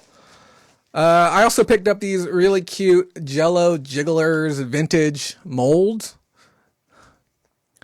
Yeah. Kent, have you been on the show before? Are you new to our show? I have never seen you comment before. We're happy to have you, but we do try and keep most of it fairly family friendly. I bet someone lives. Yeah, I bet you that's like somebody's existence. I bet you that there's people out there who they get down to one box and they're like, I need to order more now before I run out of root beer singles on the go. Like, that's a thing that I need to have. Hurricane season supplies. Yeah, no, like when I think of my personal go bag, I think obviously you need a firearm, you need a vest, you need hard cash and multiple different types of foreign currencies, you need fake credentials, you need your disguise, and then obviously root beer on the go. That's a must-have in your go bag. Brownie says, I head to clearance and sales rack first. Yeah, I catch it when I'm doing my rounds. If you've ever drank the water in Kansas, you need both the Brita filter and the root beer powder. Oh man, that is comment of the day right there. That is that is a very good comment. Thank you for that. Mary Park says, lots of folks can't take water plain. These are popular for folks who travel. Now here's the thing, okay? I will do the Mio, okay, the little where you have that little squirt bottle and you put it in there and you get like cherry flavor, grape flavor. They got coffee flavor. They got ones with caffeine, pineapple rush. You get your little caffeine kick on the go. But again, I have never drank water and thought, man, if this was only root beer, this would just be the best thing for me. Oh man, he's got you there. You dropped an F-bomb. He said condom. I did, and I think that's one of the first times I've done that in a while. But I'm trying to be a little. Everyone tells me like, Jay, you need to relax more. Okay, you just need to be more of yourself, and it's hard sometimes. It's really hard to just be me. I know you guys know the fun, thrifting, reseller, news telling Jay, but there's a lot of depth to me. There's a lot of stuff that goes on in my personal life. And I don't always cut loose because, people get used to knowing a certain version of you, and it can be a little bit scary sometimes when you start peeling back the layers. But I'm doing my best to start relaxing a little bit. And Kent says, I've been here thousands of times before. Well, thank you, Kent. Maybe you changed your profile picture. I don't recognize the picture. Maybe you changed your name or something. But yeah, thanks.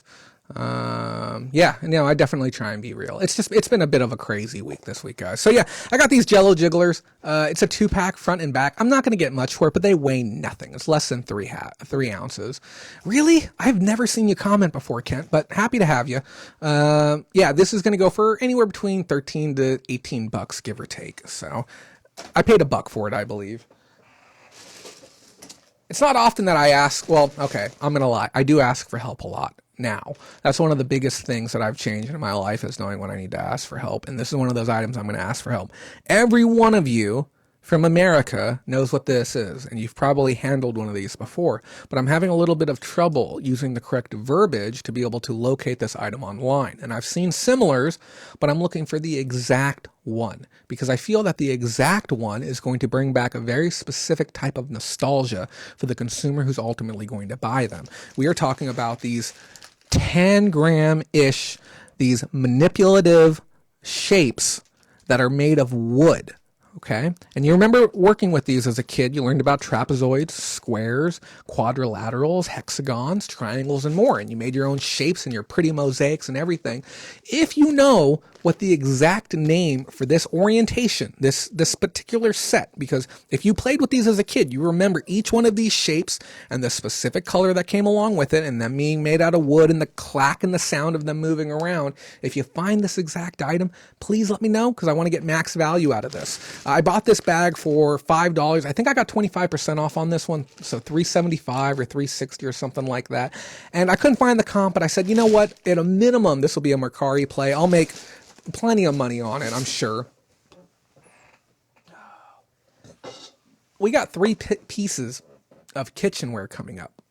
And like I said, we have a bunch of kitchenware today. The first one, I haven't seen one of these in a long time, and I was almost to the point where I was going to stop picking these things up and even looking at them.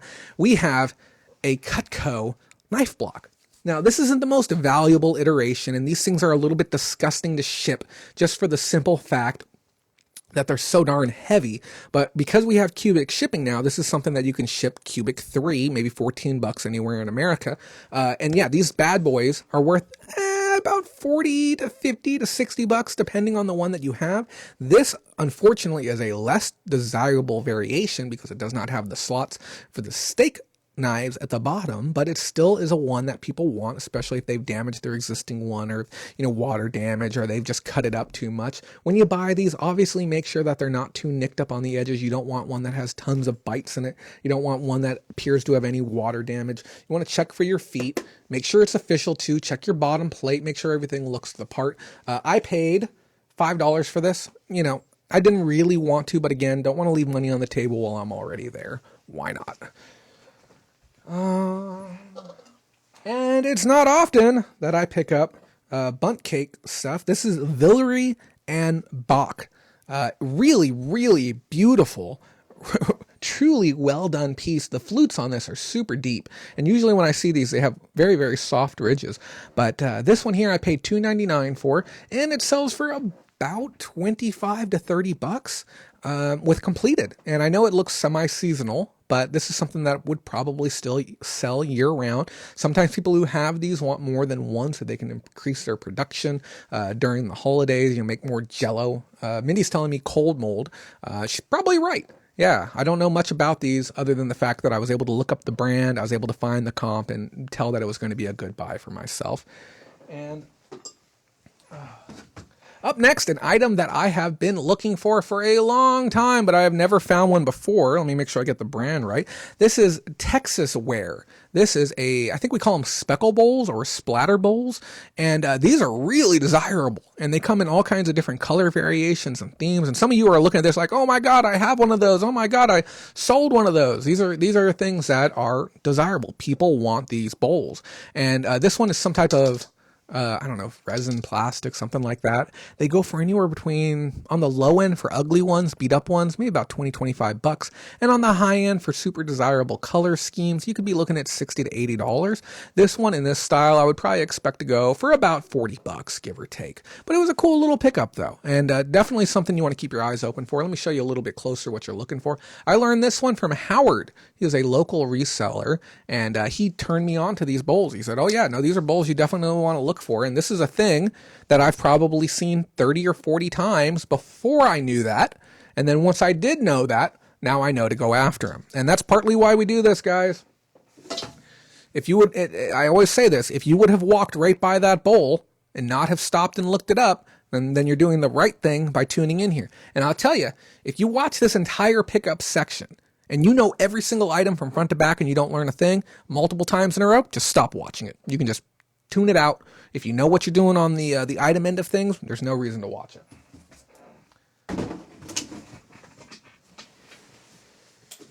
Guys, I got myself this really cute lamp. It's a desk lamp. They have these people who sell items filthy cheap here. This one has USB ports on the front of it. I really, really like that. And then I have like one of those programmable light bulbs, and I don't want to put it in my main light, so I might put it in this side light. $5. $5 for this thing. So hopefully it won't burn down my house, and I'll be able to brighten up my living quarters just a little bit. And you won't believe this, guys. I picked up another flipping owl. How cool is this? And if you didn't know, the last one that I got actually has blinking eyes. I just didn't know that the eyes blinked when I bought it, but when I was testing it later, I was able to see that it worked. And Rhiannon, if you're looking for one of those, let me know. I think they're filthy cheap online, but if I can get one out to you for cheaper, let me know and I'll just pick you up one up next time I'm at the swap meet if I come across one.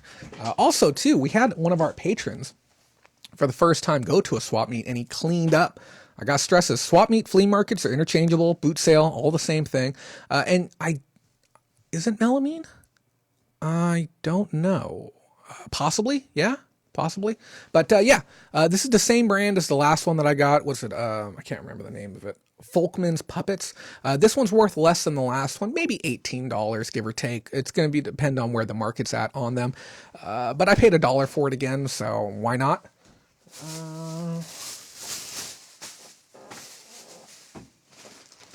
I picked up 4 units of these for Mercari.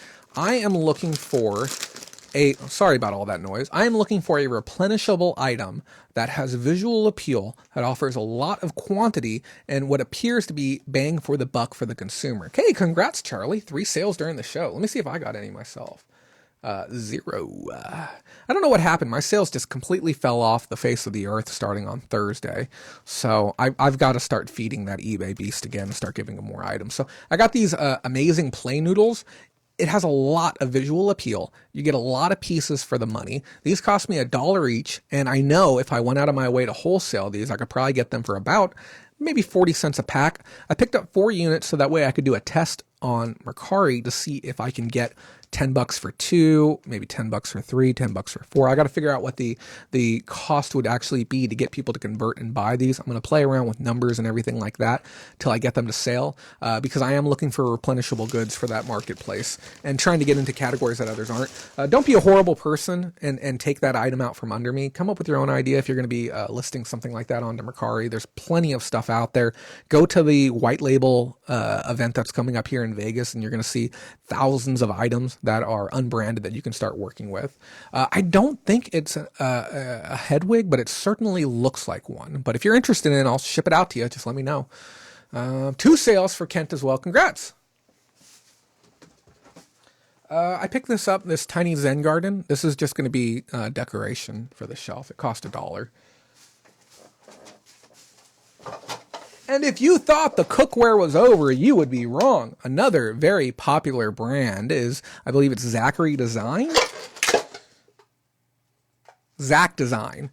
And we have this big set of mixing bowls. And we got a whole bunch of different colors in here. This set is actually missing 1 bowl. And I negotiated a hair. I think I had a coupon. I paid $12 for this set. This set is going to sell anywhere between $60 and $90. These are very much so sought after by people who like this brand. They are very high quality bowls, and there might even be a chance that I might keep them. I have these glass ones that I'm always worried about putting hot and cold stuff into. I'm worried that I'm going to place it on a counter and the damn thing's going to explode. But I might keep these. Who knows? Who knows? But yeah, Zach Design, keep your eyes peeled for this type of stuff. It is a little bit pricey to ship it out, but the money really is going to be there. If they're Tupperware, I had no clue. Yeah. That'd be new news to me. And if you're wondering, like, why does this guy not know? When I get there, look up the item, check it out on eBay, learn what I need to learn right there to know whether or not I need to execute on a buy or not, and then throw it in the cart. Simple as that. I got a whole bunch of Swarovski crystals from a seller at the swap meet. Not much to say here on these. These are going to get lotted out onto eBay. I can't remember what I paid, and I can't remember what they're worth. I think it's essentially $6 a pack is what they come out to on eBay when you're selling in bulk.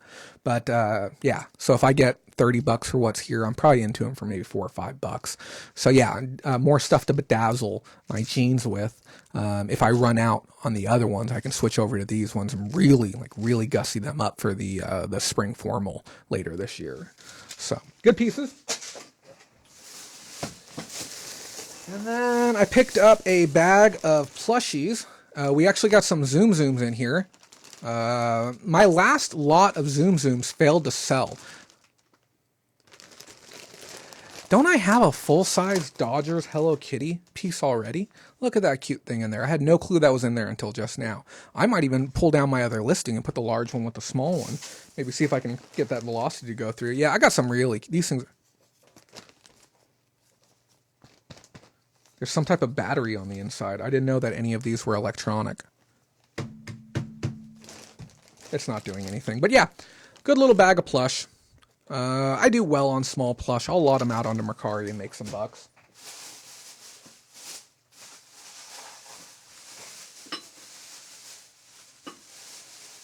I've actually got more.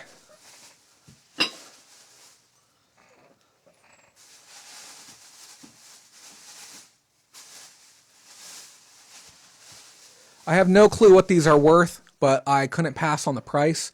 I've got, God, this is heavy. I've got 3 pieces of lovely radioactive Fiesta ware, the good stuff. And I got them to mark down all 3 for $3.99 is what I paid for them for the 3 pieces. And they were on the shelf originally and they didn't have a tag on them. So he was actually nice enough. God, these are heavy.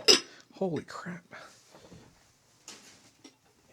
Let me let you get a better look at it up close. Good stuff. Official Fiesta on the back. Probably one of the heaviest darn bowls I've ever held in my life.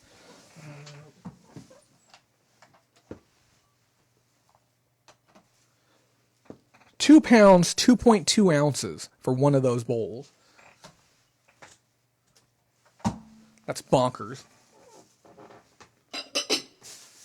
But I have no clue what I'm going to make on them. I just wasn't going to pass them up at that price.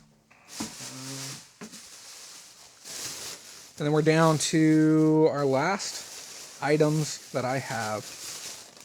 I picked up some really nice paintbrushes.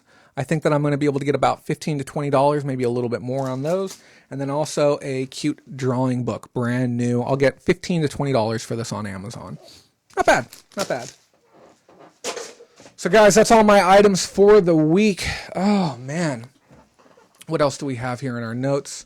Yeah, right now we are open to any questions that you might have regarding e-commerce, any of the stuff that we talked about today. If you'd like to ask, now would be a great time to do so. We're going to take a look at some of these comments and then we're going to start our wind down for the evening so I can let those of you who want to go watch the game, go watch the game. And I want to thank those of you, the 50 of you that are here now who made the decision to focus in on your business before focusing in on a football game and made that a priority for yourself. Thank you for being here tonight. I know that there's some concern that there might only be like 10 or 15 people here. And I'm like, no, people will show up. It'll be a good time. It's just something that we do. So let's see.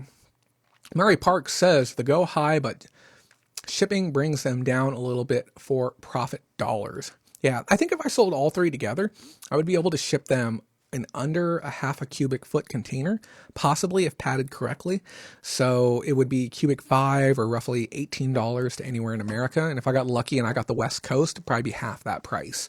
So it's really going to boil down to that. And maybe even a scenario, one of those very rare scenarios where I do calculated shipping. Simply Dana, yep, Zooms, lots of them. I got another bin in the other room, but they're not nearly in as good a condition, so I may even hold them back a little bit until then. Oh yeah, no, I'm talking about the bowls. Yeah, definitely. Those 3 bowls, I think I get them in under half a cubic foot. Do you foresee eBay going bankrupt or being acquired in the near future? No, I don't see them going bankrupt because they have enough positive cash flow coming in that even if they were to maintain at this level, run ultra lean, they could pay down their debt. Now, there is a small chance that they might do a Chapter 9 bankruptcy and basically put themselves in a position where they say, hey, we're going to be looking for a buyer. But I can't really see any company off the top of my head that would be in a position where eBay would look like an exciting proposition. Because if I was a guy with spending dollars right now, I would go after the hot new pony, which is Mercari. I would invest my dollars there. And I know that might even sound ridiculous, but I think the best thing that eBay can do with their money is give it to another brand that's going to overtake them, to start investing, start getting strategic, and start making something happen. Because you have to keep in mind, we're moving to managed payments in 4.5 months, okay? So things are really going to hit the fan then. Now, it could go one of 2 directions. We could have a mass seller exodus, okay, which would thin out the inventory on the site and make everyone's listings look better, help increase velocity on the seller-to-seller basis, but lower GMV for the platform as a whole. That's one of the scenarios as well. But in the near future, I don't see it happening. but we could see a real collapse on the stock price moving forward. If they have one more bad shareholder call, I can see things getting even worse than that. Take a look at the rest of the comment. Don't ask, don't tell. Hey, to each their own. I know I'm hearing a pink shirt with cacti on it, but if somebody wants to razzle dazzle, bedazzle their denims, they should be able to do that. Let's see if we got any more questions. Both are new RA items with great profit. Love RA. Cool. Yep. So yeah, I do. Like I said, I do RA when I stumble across it. That's when I do it. So.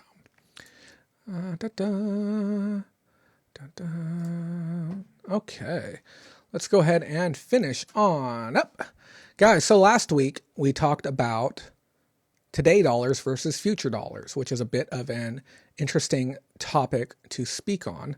And thank you, Rhiannon. It's an interesting topic to speak on. Past dollars, future dollars, and all that good stuff. But today's topic, we are going to talk about trust. And for some people within the community, the timing might seem awkward. But if you go back to last week, we talked about that I was going to be speaking on this. We talked about, I think I referred to it as deferred trust, but I did a little bit more searching, and I don't think that's the best verbiage to be using. But this week we're going to talk about trust, and trust is a tricky thing. Now, when we think about it and we talk about it in the context of doing e-commerce, there's a lot of room for mistakes. And we're talking about it in all capacities. We're talking about it on personal levels. We're talking about it on business levels. We're talking about it on relationship levels as well. Trust is a very, very difficult thing to understand because in certain scenarios, we're willing to give it away immediately, without question or without hesitation, because of the position that we might be in, where we're going to hand it over right away. And if you're thinking like, why would you just hand trust to a stranger immediately? Well, let's say you're in your bedroom and you wake up in the middle of the night and you hear somebody screaming and your room is full of smoke and somebody comes blowing through the door and they say, get down, follow me, we need to get out of the house. Okay. In that exact moment, you're going to give 100% of your trust to that stranger who just came through your door.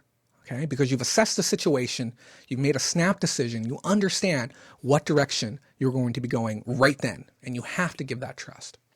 Sometimes when we choose whether or not we're going to be giving trust, we have to assess the amount of risk that we're taking on when we do that. And risk management is something that we deal with in a business capacity all the time, but we don't always talk about it on a personal capacity. But it's something that we do because we only have so much of ourselves to give.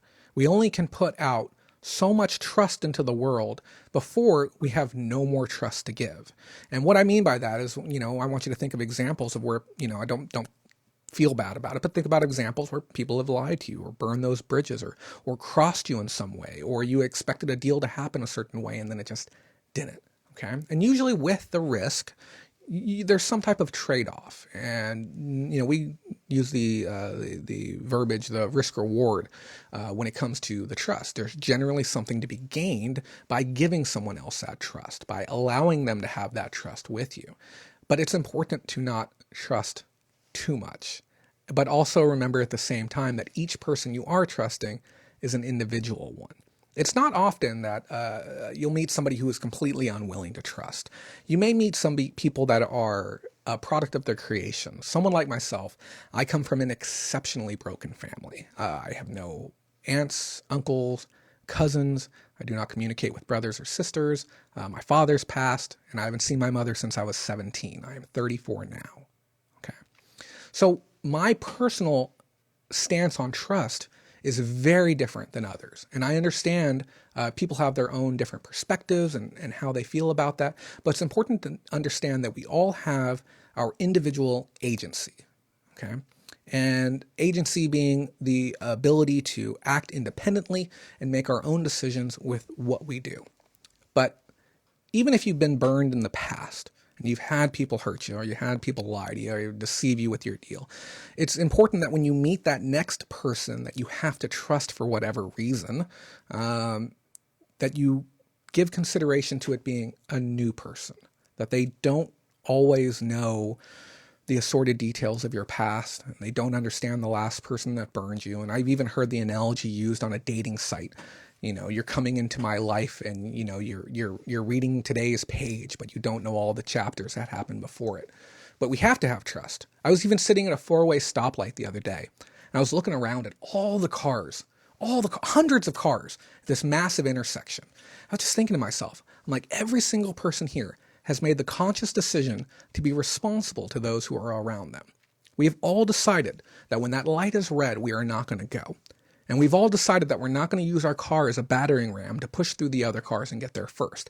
And that we're not going to drive on the sidewalk because we feel entitled to get there first. We have this mutual trust with each other. Okay? It can get tricky sometimes when deciding who to give that trust to. But the big key thing with this whole thing I'm talking about is that it's important to remember that you must always prioritize yourself first in every situation that may come your way where you feel it may be compromised. Okay? I understand we all want to be there for people, and sometimes we'll put that other person before ourselves. And we should only do that if that person is willing to do the same thing for us. Okay? I will never ask of anyone to do something for me that I'm not willing to do for them. And with that, you develop that trust. Okay? But remember, you owe no one ever the sacrifice of your own personal happiness. Ever. Regardless of the trust level, regardless of where you're at in life. So, I hope someday in my lifetime we can get to a point as a society where we can truly trust each other in the same way that we have trust at a four-way stop, that we can just assume that people around us are good people, and that they're honest. I watched this really crazy video about making tobacco cigarettes, and I watched the mothers in the 60s take their baby carriage, and they're going up to the store, and they pushed it off to the side before they went into the store, and then they just walked inside the store. They just left their baby outside, and that was okay. And if the baby started crying while the mama was away, somebody would walk up and maybe hand the baby a bottle, maybe put the binky back in the mouth, maybe cover it up with the blanket. And as a society as a whole, we had this really, really great existence. When it comes full circle and it comes back to this community, most of this community online has gotten very, for lack of a better words, disgusting. Okay? And that's partly why I'm trying to do what I'm trying to do. I want you to know my intent is always going to be pure with you. Yes, I have to make money. Okay? I'm sorry, I do. Right now, to be fully transparent, I receive $700 a month through Patreon. I receive about $40 a month through ad revenue, and I get whatever donations come in, and that's it. And I have to make money. That's part of this relationship. I have to get paid to do this because every hour I do this, I lose out on revenue that I could be going and sourcing and thrifting and listing. It's part of the exchange. You scratch my back, I scratch yours. I'll read through 51 pages of documents. Maybe you give me $5 a month. That's just kind of how it works. I know not everyone's going to do that, but we're trying to change things here. With that being said, I am going to be changing some stuff moving forward, and it's unfortunate. Things have not scaled the way that I projected them to scale, and we are not where we were supposed to be at this time. This is my third year doing this, and sadly, we are just simply not making enough money. And I'm not saying we're going to end the show, but I may have to dial back the frequency at which I do it, at least in the short term. I may even crank it back to twice a month, but I really don't want to do that because this is something special for me. This is something special for you guys, but I need to make some money, frankly.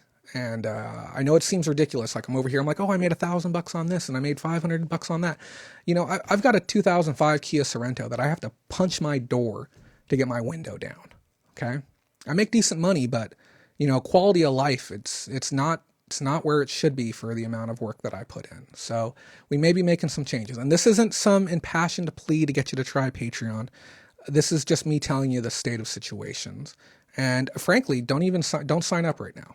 Let me see where things are going to be going. And if you want to, thank you. But I'm just saying, let me see where things are going. So we're going to reevaluate some things. And then I also have to be really candid with you about something. I said, this is even hard for me to talk about. I said that I was going to take time off in December. Give me one moment, guys.